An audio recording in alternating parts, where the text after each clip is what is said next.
Hello beautiful people. Aujourd'hui on va parler bouquin. Oui je sais, tout le monde n'aime pas lire ou ne sait pas lire, mais ce que je vais vous proposer va être très intéressant pour stimuler votre imagination, mais aussi apporter un peu plus de piment dans vos vies sexuelles. En effet, l'été approche et que calore. Depuis votre serviette de plage ou votre coin d'herbe fraîche, derrière une énorme paire de lunettes de soleil, en faisant la crêpe le plus dénudée possible, je vous conseille de vous pencher sur certaines catégories de livres qui vont faire grimper le thermomètre que vous avez entre les cuisses. En effet, l'écriture érotique existe depuis toujours, plus ou moins cachée, adoucie ou franchement libérée. Ces livres nous ont fait rougir de tout notre corps. Je me rappelle avoir lu au lycée Thérèse Raquin et sa relation adultérine chaud bouillante, mais aussi tous les livres du Marquis de Sade qui, dans un langage intéressant, nous donne franchement envie d'essayer de nouvelles choses. Ce côté vicieux mais honnête quant à sa manière de désirer et de faire et d'écrire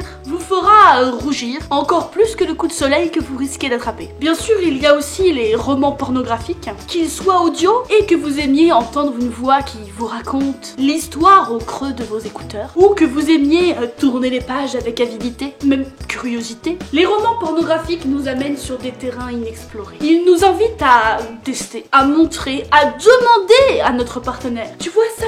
Et ben c'est ça que je veux. Perso, je suis de la team screenshot, de la page ou du passage. Et je dis, je veux ça. Ou alors, lis-moi ce passage à l'oreille tout doucement. Je vous conseille fortement d'essayer. Après, la subtilité, ça peut marcher. J'ai lu ça et j'ai pensé à toi. J'ai lu ça et ça m'a fait chaud partout.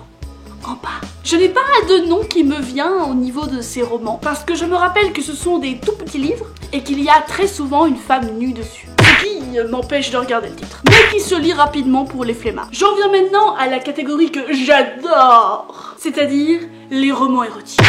Attention, rien à voir avec la catégorie précédente. Là, on a un pavé, mais un pavé qui se dévore, écrit par des femmes, des hommes, des couples aussi. Les romans érotiques de maintenant nous amènent dans la tête de l'homme et dans la tête de la femme. Ce changement de point de vue nous permet d'aborder la sexualité de manière complètement différente et très intéressante. Je pense forcément à toute la série des Beautiful de Christina Loren. Un homme différent dans chaque livre, chacun ses traits, son humour, son caractère, des rencontres hyper intéressantes, intelligentes et explosives pour certaines. Les scènes de sexe nous laissent en émoi, certaines nous font mourir de rire et d'autres nous donnent envie d'enfiler une peau de salope et de faire vivre ça à quelqu'un qui le mérite. Même s'il manque, dans ce que j'ai lu, des couples de la communauté LGBTQIA+.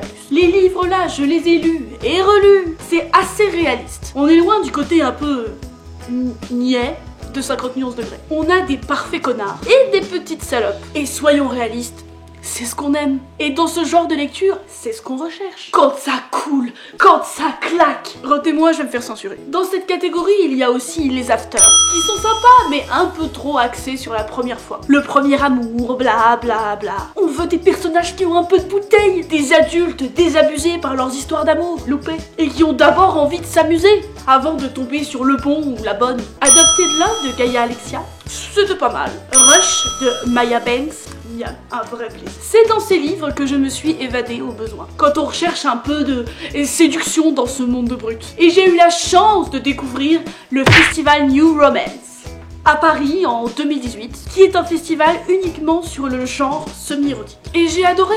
Non, parce que là, je vous dis festival du livre. Vous vous dites, c'est un truc chiant à mourir. Alors que non! On parle d'un festival où tu es super bien reçu, avec dédicaces, ateliers, genre, moi je me suis fait masser en écoutant de la littérature cochonne, dans un casque, hein, le pied.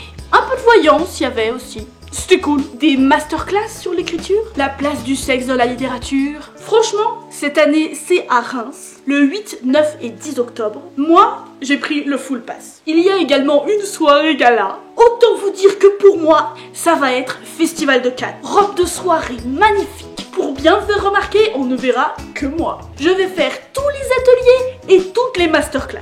Qui sait, peut-être qu'un jour, j'écrirai un livre qui vous servira à toutes et à tous de support pour une nuit torride. Je vous encourage fortement à faire ce festival si vous aimez lire et que vous voulez découvrir ce style d'écriture. N'hésitez pas à jeter un œil sur leur site, je vous mets le lien en barre d'infos. Pour finir à propos de ce thème, il y a des magazines qui ne sont pas du tout les revues dégueu qu'on trouve dans certaines presses. Ces magazines érotiques comme Union ou Couple sont des témoignages, des récits illustrés, des photos faites par les lecteurs et sont pour le coup très visuels. Pour les couples, c'est plus facile à partager et à digérer plutôt qu'un pavé de 300 pages. Et ils se trouvent assez facilement. Alors soyez courageux et entre deux magazines de tricot et un magazine de jardin, ça passe. Enfin, je tenais à vous annoncer que nous allons changer de décor. En effet, je pars travailler, si tout se passe bien, sur une île jusqu'en septembre.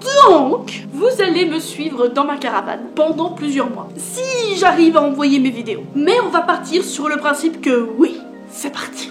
Donc j'espère que vous êtes prêts, que la vidéo vous aura plu. N'hésite pas à t'abonner et mettre un petit pouce bleu. À bientôt sur ma chaîne.